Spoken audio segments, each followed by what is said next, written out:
Hi folks, welcome to another beer review, and today once again going over to Left-Handed Giant, this time looking at Directional Dance, which is a hazy double IPA clocking in at 6% ABV, brewed with Simcoe Cryo, Citra Cryo, Sabro Cryo and Equinox, and lovely artwork as per usual from James Yo. Links will be in the description.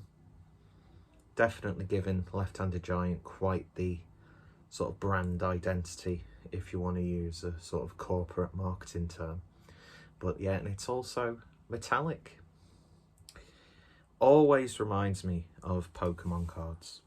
Whenever I see something that's in like a metallic design, just instantly thrown back to when life was simpler and you didn't get fucked over by women. Anyway, I digress. So, let's get this open. I don't know where that came from. Maybe there's some things brooding inside which I need to let out. Anyway. It's all in jest. You know my beer reviews aren't exactly about the beer. Well, let's break it down. Nobody actually comes to watch my video for my opinions on a beer. It's all the self-destructive, self-degrading humour that you're here for. And that's what I like with beer reviews in general. Yeah, there's people who review beer just spot on, which is great if you're looking at a beer that you want to try or you've tried and you want to compare notes. But some of my favourite beer reviewers, I'm watching it for them, not necessarily just their beer.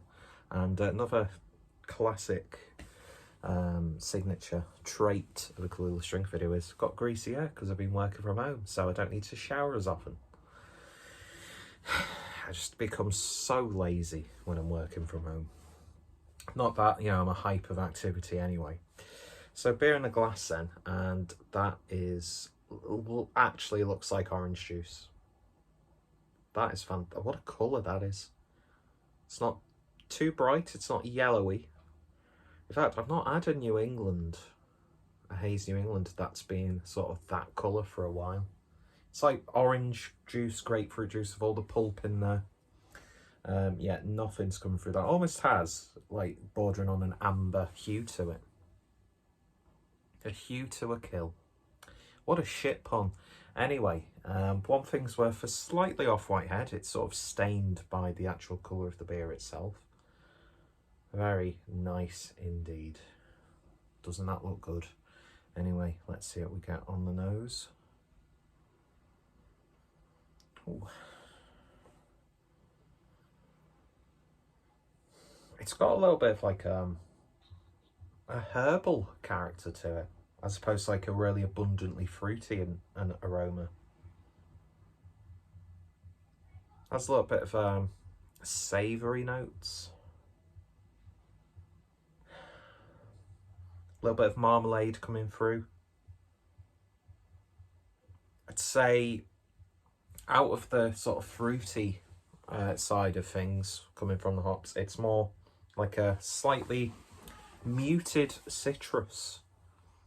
But I don't mean that as in, oh, it's like, you know, when you get like an IPA that's maybe a little bit old and the sort of nose has faded a little bit. It's not like that at all. It's got a real sort of density to it. It's not too bright, not too tropical. But yeah, definitely got a herbal nose to it anyway. Smells interesting. Let's see what we get on the taste. Cheers, folks.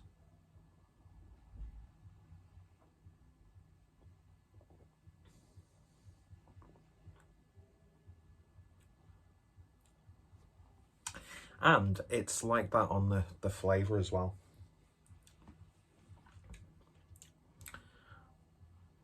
Mouthfeel is just absolutely bang on.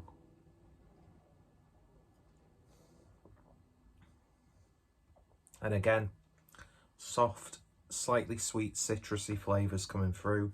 Almost has like candied fruit segments, almost. That herbal note is still there, but it doesn't like go anywhere near that medicinal side of things you do get from herbal flavours.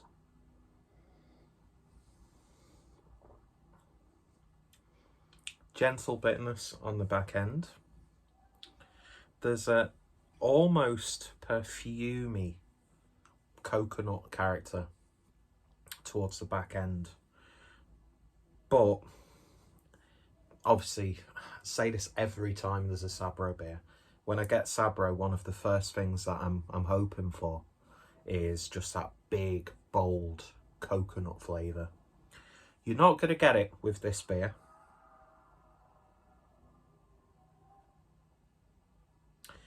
But what you do get is really satisfying. 8% as well. It's definitely drinking much lower than that. And you could probably get yourself into a little bit of trouble with this.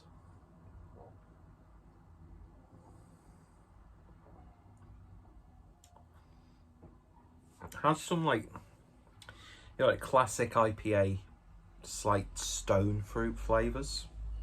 Because it's not like a bright and vibrant double IPA.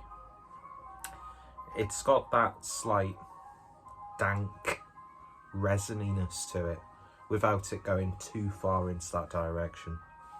It's like, essentially, if you were to make like a diagram and you've got the beer there, you put a circle around it, and then you've got the, what are they called? So don't think you can call it a brainstorm, because that's not politically correct. Like anyone's ever been insulted by brainstorm or blackboard. I don't know.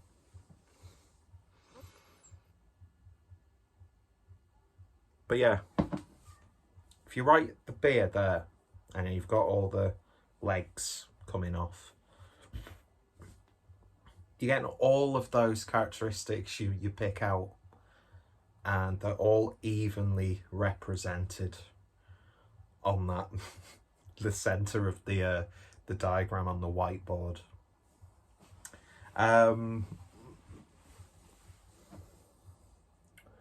don't know. I actually don't know. Why am I closing my eyes? I don't know about that either. Basically, there's not one sort of characteristic that overrides the other. And some people may drink this and think, oh, it's not the most flavoursome of IPAs. Oh, I was expecting and that sort of stuff. It's just a really well-balanced IPA. You're going to get bigger juice bombs. You're going to get much more tropical examples. You're going to get even that more dank, resiny, oniony, garlicky sort of territory. But this, it's the drinkability and balance that I think is the key to this beer. And yeah, I really enjoy it. Really enjoy it. Lovely stuff. This was part of a little beer haul that I did with Left Handed Giant, and the beers haven't lasted long at all. I think I've got 1 or 2 of the beers left after this. But I'm going to be putting a triple IPA from Left Handed Giant up against a triple IPA from Overtone, and it's going to be triple IPA wonderment.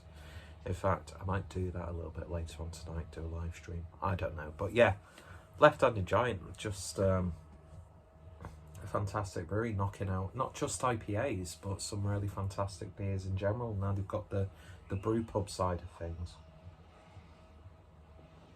Yeah, lovely stuff indeed. So if you have tried it, let me know your thoughts, opinions down below. Links will be in the description to Left Handed Giant, James Yo. Bought this direct from them.